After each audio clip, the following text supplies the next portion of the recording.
Okay, hello everyone. Welcome to Concordia University's Forest Space. Thanks for joining us for the next installment in our Closer Look series. This is where we look behind closed doors and into spaces that you might not otherwise get to see at Concordia. And today we are taking a closer look at the Building Acoustics Laboratory. Now, to help situate you, we are also streaming to YouTube live from Concordia University, and we are located on unceded Indigenous lands in Chichage, Montreal. And just a note of caution, we're hosting this as a live stream event from here and on location. So things can happen, video, audio connectivity issues are to be expected, and that's part of the fun. So just stick with us. We're also running this as a live stream Zoom meeting. So those of you joining us on Zoom, if you have any comments or questions, just pop those into the chat and we'll see if we can get to those later on. Same for you in the space. If you have a comment or a question, just raise your hand and we'll bring a microphone around. Okay, it's very much my pleasure now to introduce Associate Professor in Building Civil and Environmental Engineering, Dr. Joonhee Lee. Joonhee, it's great to see you. Over to you. Hi there. Yeah. Hello. Where are we? Thank you for having us. So we are right in front of our Building Acoustics Lab. So yeah, it's really great to see you, our lab today. Yep. Yeah, I'm excited to see. And we're in the EV building. Looks like downstairs. Yep, we are at the EV S3 level. S3. So it's kind of hidden. Hidden spot. Okay. That's the whole idea is to see these hidden spots. Okay. All right, let's go. Do you want to go? Yep, sure. Come on in.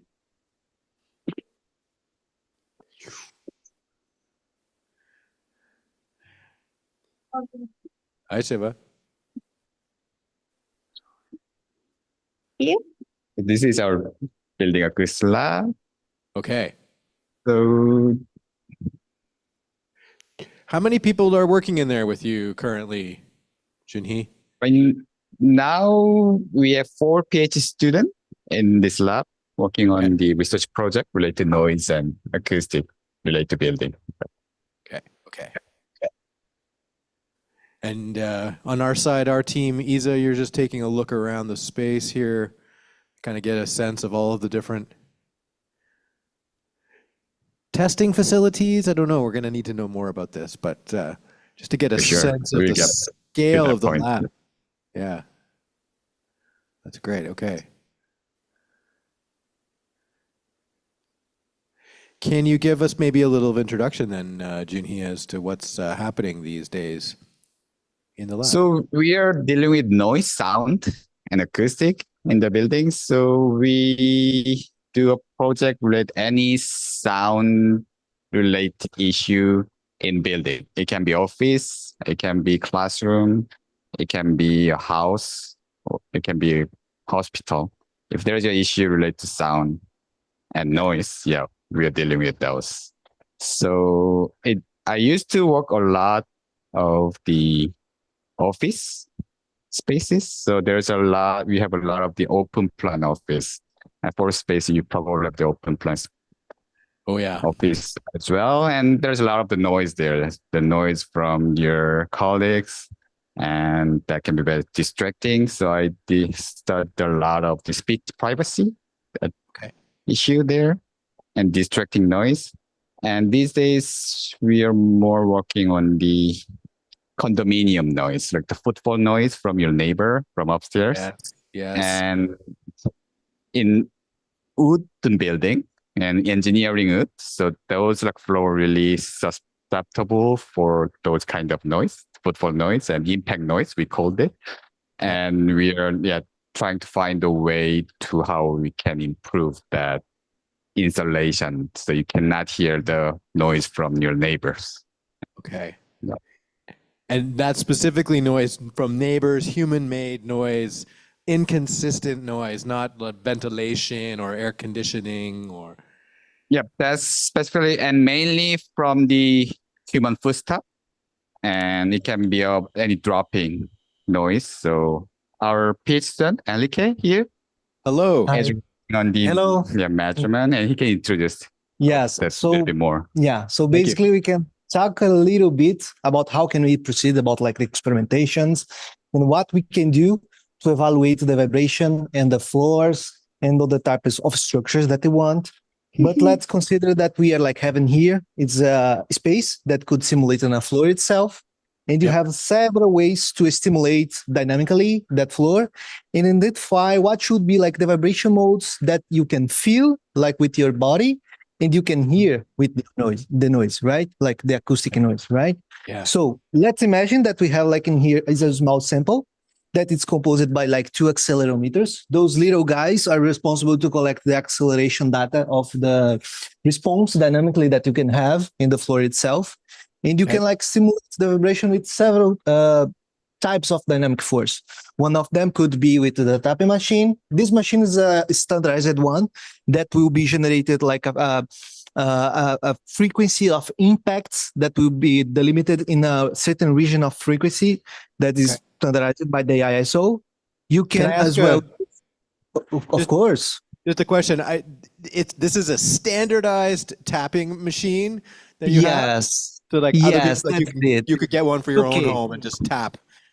Okay, yes. Basically, the only thing that this machine do is like tap consistently, and you are like you have the security that the frequency of like the difference of the time between the first hit and the second one should be standardized. That means that the response that you can have in here, it would be like the same regarding the type of simulation that you have in the floor itself. So basically, that's it.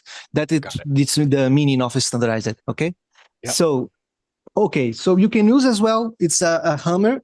This one is a very special one because in here at the tip, we have a force sensor that would be responsible to identify what should be the force that you are inputting in the floor itself. And when you do the hit and have like the collect data that would be could be seen in here in the monitor itself.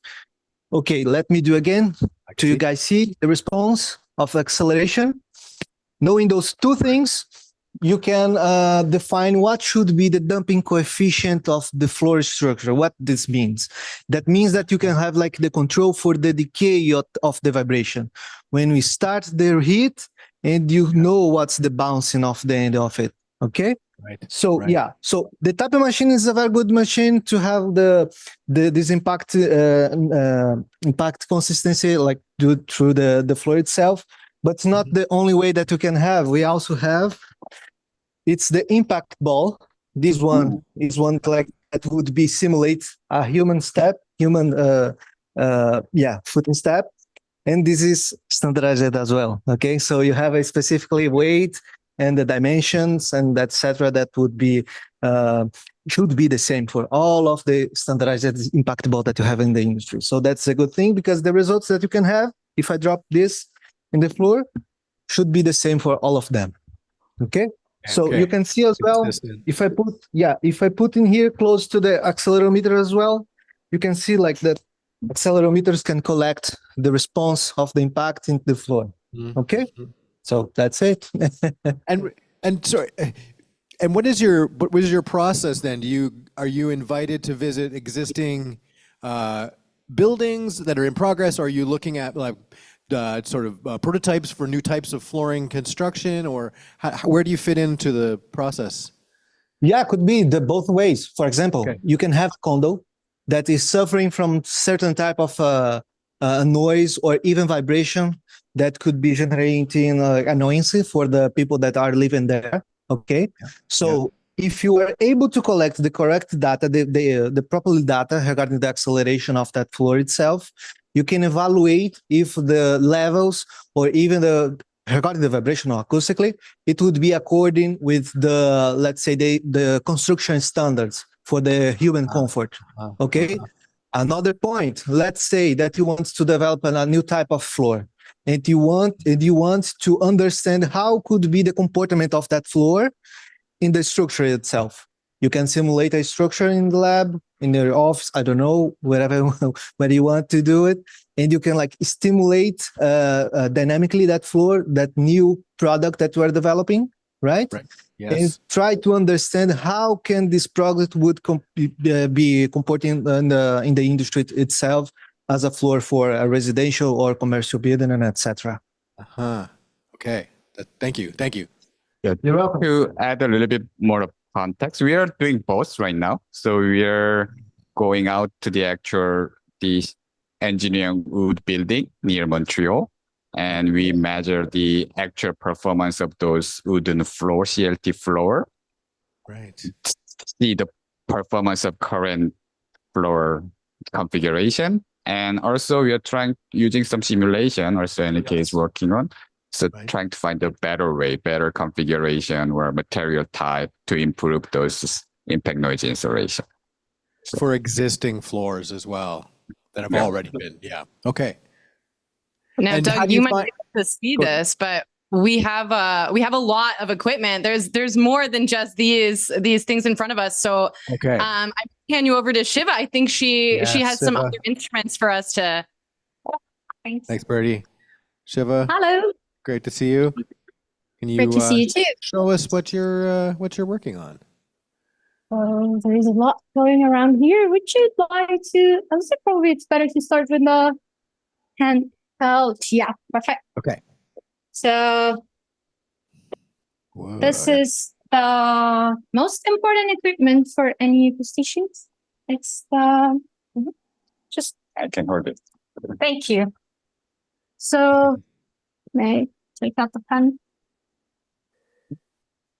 Okay. So this is the handheld sound level meter.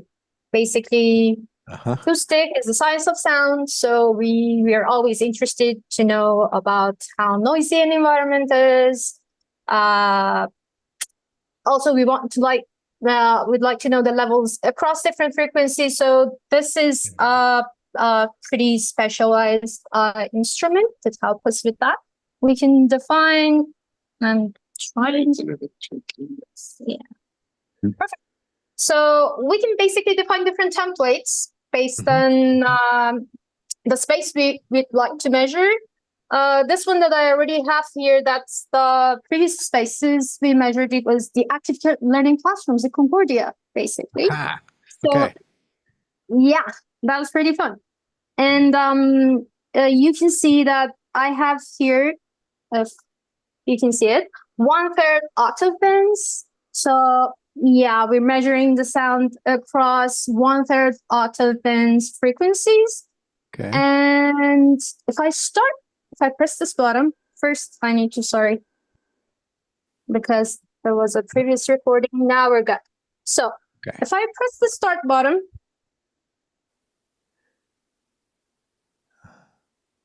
now start it. You can see that the timer is going up. Yep. It shows us levels both across the frequency, so I can choose first. See, that's 1 kilohertz, and you can see the level at 1 kilohertz. Then I can change that to different frequencies and see different levels. I can see 500 hertz, 40 hertz, so you can see the different frequencies happening. Okay. Definitely. And also, this is a pretty cool instrument. So it records everything. It has an SSD, so it keeps the data. It has different features. Basically, you can do some more complicated analysis with this, but that's pretty much the most important use of it. No, you said this one is pretty impressive and a handheld version. But that also looks pretty new. So I'm interested to know what you guys were using before this kind of technology existed, because I know that there's some other instruments around the room. Oh,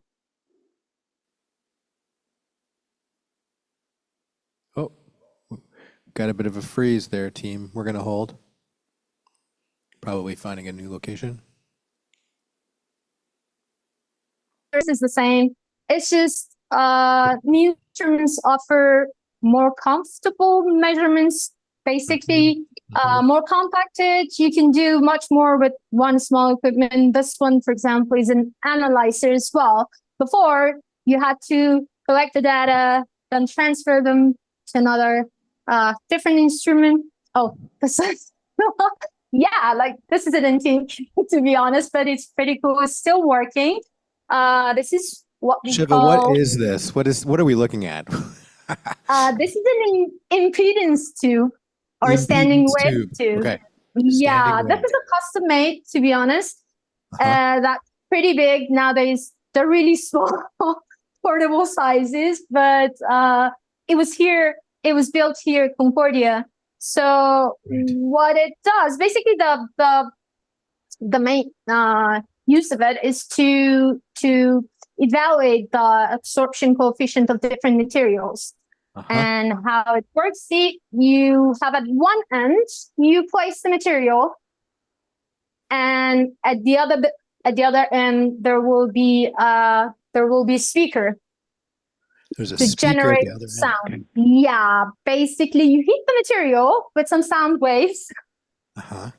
and then record the reflection, the reflected waves. What you get back after the sound goes down to the other end, hits the you do material. have Okay. you do have microphones installed inside.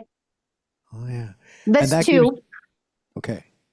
Yeah. And that gives you the kind of absorption profile. of Exactly, different because you material. have the incidence and you have the reflection, so you can see how absorptive the material is. Okay. Yeah, so sound absorption is one of the most important characteristic in building acoustic. So this is the impedance tube. You can measure the sound absorption of the material, but this is mainly used for the prototype because it only measures normal incidence sound. And the other way to measure, which is more popular and more practical, is measuring random incidence sound absorption coefficient. And that's usually carried out in this reverberation chamber. You What will is see. going on? Okay. I need to know more about what's happening in here. This is we kind of maximize the reverberation. So you can hear very echoey voice here, right? So because we have a very long reverberation time. And Right. here we can measure sound absorption, random sound absorption, and then sound power. So this is very specialized acoustic testing facility. So yeah, you can do a lot of measurements. So you can see a lot of the diffuser here on the ceiling and on the side in the corner as well. So this is kind of mixing the sound. So you have a very random reflecting sound here. So it can measure more uniform sound characteristic here. Can bounce sound. I think if people think, I don't know, the idea that acoustics research are going to be in an anechoic chamber that absorbs sound, but here you've got a room that the idea is that it's reverberant. You're even making it more reverberant. Yeah, that's opposite concept of the anechoic chamber. Anechoic chamber, we don't have any reflection. Right. So that's the one way of the measuring a sound characteristic in there. So you can do some type of the measurement there. And we have the opposite concept. We have the maximum the reflection. So this and the direction too. This is called reverberation chamber, which is also very important.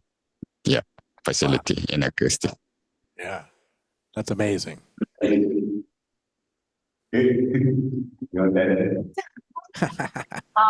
We can play you some.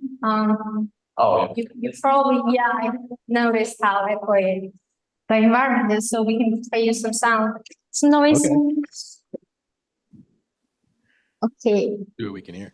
It will be a bit loud. But, So this is, you've got a multi-directional speaker thing there. Okay. yeah, that's an omnidirectional. Basically, it mimics a point source in a free field because sound propagates in every direction. So that's why it gets this. Yeah. You want to hear this sound? Yeah. Okay. It can be a little bit noisy. I will minimize the volume.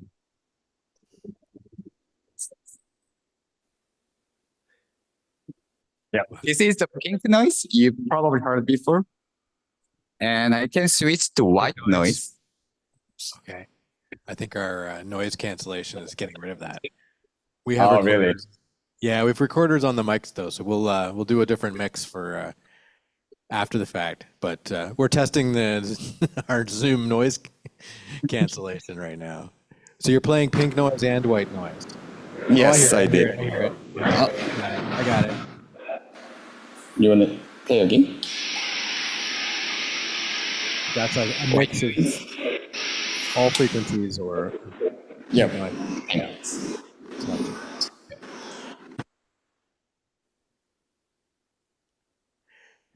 And then often you would have a material or something that you're measuring the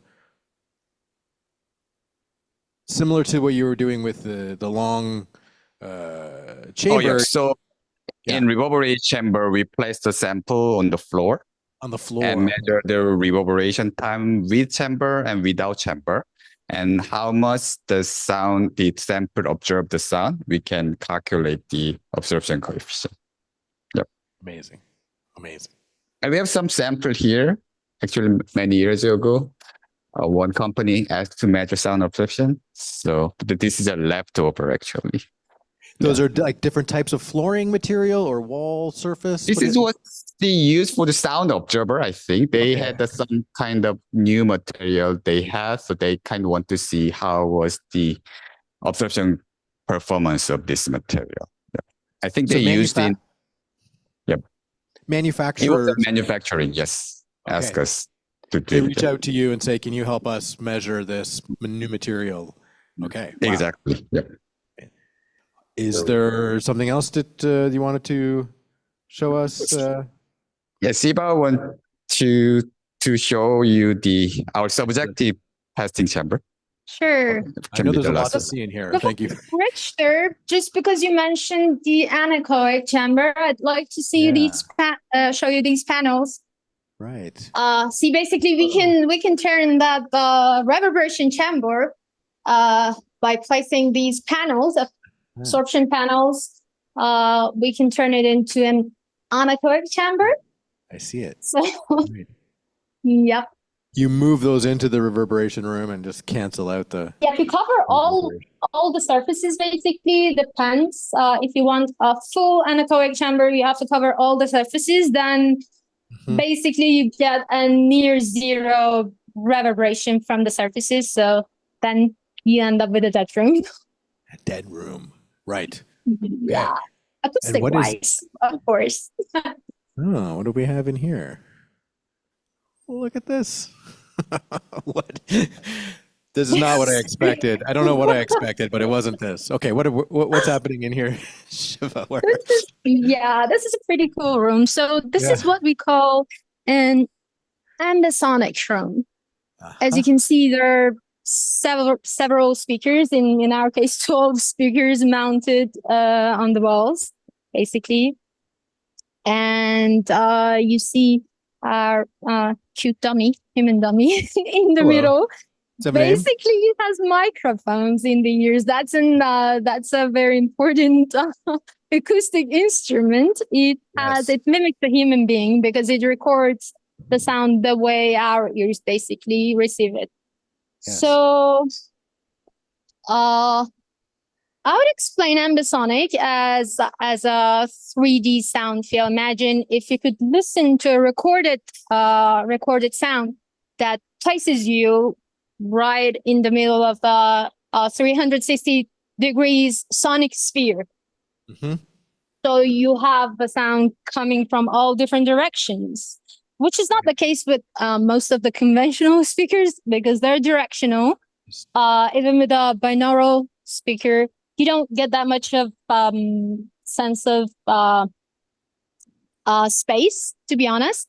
Most of them are directional. So what we do here, this could be, this chair. This is the sweet spot of the room. The name is actually the sweet spot. That's so it's in the middle of the room. Yeah, it is. And it is a sweet spot, I think. So, but this room can be used both for evaluation, for measurement, for both objective and subjective evaluation, to be honest. It can be human actually sitting in the middle of the room, listening to a recorded sound with the spatial feeling. And then you can evaluate how well basically the sound mimics 3D space. Or it can be recorded because there are different ways of capturing sound in 3D space. We can capture it with multi microphones. They're ambisonic microphones, basically. Right. Yeah, and then they can be coded to make a 3D sound. So basically, that sound can be played back here, and we can evaluate the measurements, how close it is to an actual 3D space, 3D sound field. Let's put it this way. And yeah, also you can use it with a VR headset, so it gives you both the visual, and the acoustic sense of 3D space. So Shiva, then the sound that you're playing, and I guess also the visuals, you're modeling a different location, like another room, another scenario, another noise source. Yes, definitely. The sound is recorded in another environment, in different environment, ideally with a ambisonic mic. Right. Because let's put it this way. You know how Dolby works? They basically separate the sound, recorded sound, to give you the spatial feeling. They separate it between 5 to 7 different speakers, but it's engineered way of separating the sound to give you the spatial feeling. But now here, you basically record the sound with the multi-directional multi-microphones placed in different direction. So they record it that way. And then when you play back with these speakers, it gives you the spatial feeling of the sound. Yeah. So to add more context about our research, again, like we're also working on the perceptual side of the footfall noise in the engineering wood buildings. So by using the recording we mentioned, we collected from the engineering wood floor near Montreal. And we simulate or we record the plate here by using ambisonic technique, and we will get some subjective response from the participants. So what kind of frequency or what kind of the pattern we can find make people more annoying to those footfall noise. So we working on the perceptual side, and we also working on the developing of new material side as well. Both. I can see, and then the overlap between them. This has been the heartbreaking part of these kind of tours is I feel like we just get to start to begin to see the surface of kind of the work that's happening. And I want to ask you 1 more million questions, but I don't think we have any questions here on the Space Jacks. Are there any on Zoom? Okay. Well, I just wanted to thank you all for taking the time to show us the laboratory. We're going to close up the Zoom and the live stream now. But I just wanted, again, thank you so much. It was amazing to see. This is the kind of thing that we would never know, that's just across the street, than the kind of work that's happening. So I appreciate your time. This will remain available on our YouTube channel, and everyone should like this and share it. And we will be making a version that you also can see on our screen in the evening. Have a fantastic weekend, and thanks again.